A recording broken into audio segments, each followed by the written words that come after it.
प्रश्न संख्या 7 किन्हीं अचरों ए और बी के लिए, यहाँ पे साफ साफ कह रखा है कि 3 सवाल आपको दिए हैं और ए और बी जो है वो आपकी वास्तविक संख्याएं हैं, यानी अचर है। ठीक है, क्या है? अचर है। अचर का मतलब आपकी गिनतियाँ।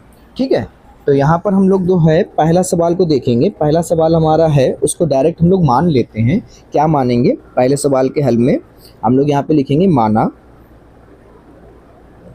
माना y बराबर x माइनस ए एक्स माइनस बी। ओके बेटा, और आपको वो लाइन लिखनी ही पड़ेगी, मैंने जो बताया था कि यहाँ पे y है तो यहाँ पे लिखो y का x के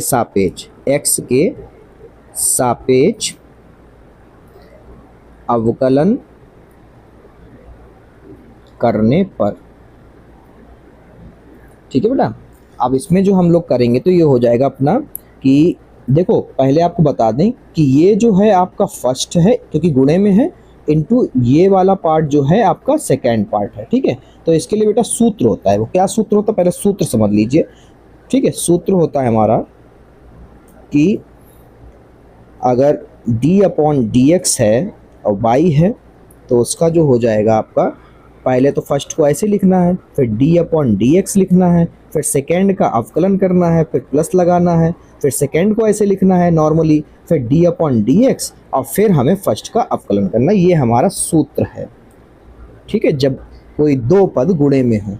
ठीक है, तो इसमें जो है हम लोग y का जो अवकलन करेंगे वो आपको पता है कि dy अपॉन डी एक्स हो जाएगा और यहाँ पे फर्स्ट हमारा क्या है? x माइनस ए और d अपॉन डी एक्स हमारा हो जाएगा यहाँ पर d अपॉन डी एक्स। यहाँ पर सेकेंड वाला हमारा हो जाएगा x minus B plus second को फिर ऐसे ही लिखना है हमको और फर्स्ट वाले का हमें अवकलन करना है।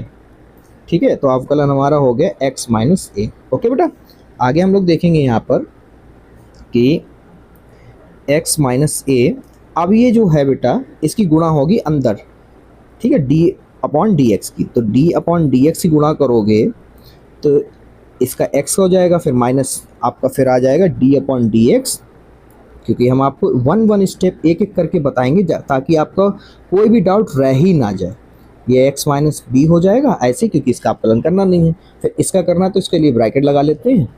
तो d अपॉन डी एक्स आपका हो गया x और माइनस ये आपका हो जाएगा d अपॉन डी एक्स, क्योंकि हमें दूसरे पद का भी अवकलन करना है। ठीक है, अब आगे देख लीजिए आप, तो आगे जो हो जाएगा वो हो जाएगा आपका, ये तो ऐसे ही रहेगा। इसका जो करोगे आपको पता है कि इसका अवकलन क्या होता है? एक होता है। क्या होता है? एक। तो एक, और इसका ये तो क्योंकि शुरुआत में आपसे प्रश्न में कह रखा कि ए और बी क्या है? अचर है। अचर का मतलब संख्या है, तो ये क्या संख्या? किसी भी संख्या का अवकलन 0 होता है बेटा, तो 0 हो गया।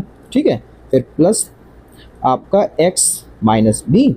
ठीक है, इसका आपको पता है क्या होता है? 1 होता है, तो यहाँ पर 1 और ये फिर a क्या है? अचर संख्या। अचर संख्या का अवकलन 0 होता है। ठीक है, आगे हम लोग जो यहाँ पे लिखेंगे वो हो जाएगा हमारा x माइनस ए। 1 की गुणा करोगे वही रहेगा, क्योंकि 1 में से 0 जाएगा, 1 बचेगा, वही रहेगा। प्लस लिखेंगे यहाँ पर x माइनस बी, क्योंकि 1 की गुणा कराओगे सेम टू सेम वही हमें प्राप्त होगा। ठीक है, अब ब्रैकेट को हम लोग ओपन करते हैं, तो x माइनस ए प्लस x माइनस बी। तो यहाँ पर देखिए बेटा आपका 1x और 1x हो गया 2x और माइनस ए और माइनस बी। बच्चों ये आपका उत्तर है क्वेश्चन नंबर 7 के पहले भाग का। ठीक है, अब दूसरा भाग देखिए।